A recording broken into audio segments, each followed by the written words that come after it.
Hey guys, welcome back to The Art of Craftsmanship. My name's Dustin, and today in the shop I want to show you the 3 tools that I think would be the most essential things that you would need to get started in knife making. Number 1, the first tool that you're going to need for knife making is an angle grinder. Angle grinder, also known as a side or disc grinder, is a handheld power tool with a rotating abrasive disc used for cutting, grinding, and polishing. Now, an angle grinder is going to give you the ability to cut your steel. Now, obviously that's going to be important because you have to be able to cut down steel to the size of your knife and be able to generally profile that knife blade out, that blank.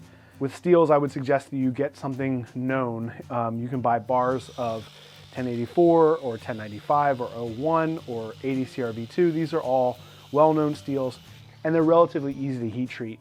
The last thing you need to do or get into a problem of when you're a new knife maker is not knowing why your blades aren't heat treating the way you want them to. So get yourself some known steel.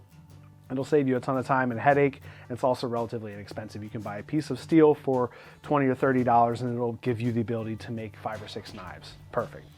Now, a 4-inch angle grinder is really inexpensive. This one is a Harbor Freight version, which at this point during sales and things, you can pick them up for less than $15. So really inexpensive. Obviously there are more expensive ones that could last longer, but this one I've probably had for 7 or 8 years and it's lasted me really well, and it's a great tool. Profiling some angles, it kind of cuts a straight line, so if you want to cut curves and things, you might have to move up to a more expensive tool. So other tools that you could get a cheaper tool. You could also cut your steel with something like a hacksaw. That would work perfectly fine as well. But this is cheap enough and it works quick enough that I would say go with an angle grinder. You could also step up if you wanted to a more expensive tool like a porta bandsaw or even a bigger metal bandsaw. Something like that would give you the ability to cut steel as well. But you got to start with to be able to cut your steel and start your profiling of your blade. Number 2, the next tool you're going to need for knife making is the belt grinder. Belt grinder or sander. An endless abrasive belt driven by an electric motor used in shaping and finishing steel and other materials. Now, a belt grinder is a super essential tool for any shop, but especially if you want to get into knife making. Now, you can use other things for profiling blades, but something like a belt grinder, especially a 1x30, is a really inexpensive version of something that you can use for profiling, so cleaning up all those edges after you've already cut everything out with your angle grinder. You can clean up that shape. This has a 1-inch platen, so a metal support behind the blade, so you can work around the edges. You can do your profiling. It gives you the ability to grind your bevels, which you're going to need to learn how to do for knife making, and then also you can use it for sharpening. The versatility of this machine is huge. So high grip belts to do lots of really fast stock removal, but then also low grip belts to be able to do sharpening and all your finish polishing and grinding. Also, if you decide after you've bought these 3 tools that you made a couple knives and you're not really going to pursue it all that much, a grinder in the shop is a super nice tool to have. You can grind any type of metal, change the size of screws if you need to, grind off the tip of a screw, if you need to shape wood, anything like that. A belt grinder is a really great tool to have in the shop, so it's not like something you're going to buy and then never use again. So I'd really recommend that you get a 1x30. This 1x30 is really inexpensive. This one's another Harbor Freight version of a 1x30, and this one probably cost me about $60 or $70. Obviously, you can get away with something like a file. A bastard file can do bevels as well. It can help you profile a blade, but it's going to take you a ton more time to do that with a file, but that would work as well. Now, the next thing you can do if you want to really get into it and you like knife making and you want to move up, you can move up to the 2x72, which is the most useful tool for almost all knife makers. A 2x72 grinder is going to be a lot more versatile. It has tons of tooling arms, lots of different things. It's a wider belt, and really it gives you that next level knife making ability. The ones that I have here in the shop are both Revolution grinders from housemade.us, so go over, check out Brian House, check out his Revolution grinders. Those are awesome. But my suggestion for your number 2 tool in the shop if you want to get into knife making is a 1x30 belt grinder. Number 3, and the last tool that I would suggest that you get for starting knife making is a propane torch. Propane torch, a tool normally used for the application of flame or heat, which uses propane, a hydrocarbon gas, for its fuel.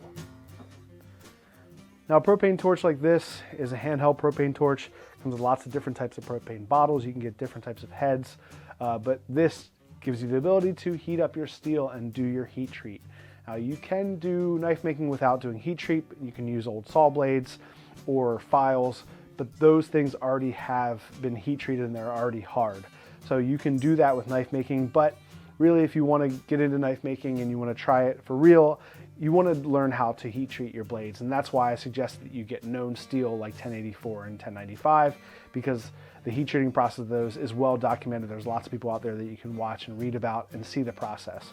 Learn about where you need to heat your blades up to get a good hard blade. Heat treating is what some people call the soul of the blade. Before you heat treat a blade, it's really just a piece of steel or a piece of iron that's shaped in a certain way. It looks like a blade, but it's not. It's not really a knife until you do that heat treat. Now, with a propane torch like this, you can do handheld. You can heat blades that are anywhere between, say, 2 and 5 inches perfectly fine. You can move that flame back and forth over it and get a nice even heat on the blade portion of your knife, and then quench that. It works perfectly fine for that, and a handheld torch like this would work great. You could also use this same type of tool to step up to, say, a bucket forge. Like I used a lot of my tools, a lot of my knives were made in a bucket forge when I started out, and I took this specific propane torch head and would put it right into the hole of my bucket forge, and worked really well to heat up blades that way. Obviously you can step up to things even higher. You can step up to a full forge and then an actual electric kiln, something like that. Those are a lot more expensive. But with cost comes the specificity that you really want to get into that higher level in craftsmanship and making knives. But when you're getting into knives, you're going to want to be able to heat treat your blade, and a propane torch like this is going to get you started. It's going to be the perfect third tool to get you started in knife making. You have your angle grinder to cut your steel, your belt grinder to do all your shaping, and then your propane torch to do your heat treat. That's really the heart of knife making. But these are the tools that I think that you should get that not everyone will already have. Now, we're kind of assuming that you already have some tools, like an extension cord to plug in the grinder, like maybe some Sharpies to do some drawings on your blade, drill, screwdrivers, things like that. If you're going to be buying these tools, these are the tools that you might not already have, but these are the tools that are going to get you into knife making and give you that ability to create something that is really special, be able to make that knife to, enjoy and get into knife making. Now, these are the 3 things that I think are really cool for knife making, but we would love to hear from you guys about what you think is important for knife making. If there are 3 tools that you use, or if there are 5 tools or 10 tools that you think are really important, let us know down in the comments. We'd love to hear from experienced knife makers, things that you think that would be really good to supplement as well as these 3 things, or the 3 things you started with. And then if there are newbie knife makers out there who are watching, you can look in the comments below and get some more feedback from our more experienced knife making audience. Also, you can head over to Instagram and tag us there. Take some pictures of the tools that you use. Tag us, The Art of Craftsmanship, over on Instagram, and that way we can all follow along and see what we all use and kind of build everybody up in this knife community together. So thank you guys so much for watching. These are the 3 tools that I think would be really great for you to get if you want to get started into knife making. Make sure you don't forget to like and subscribe, and we'll see you all in the next video.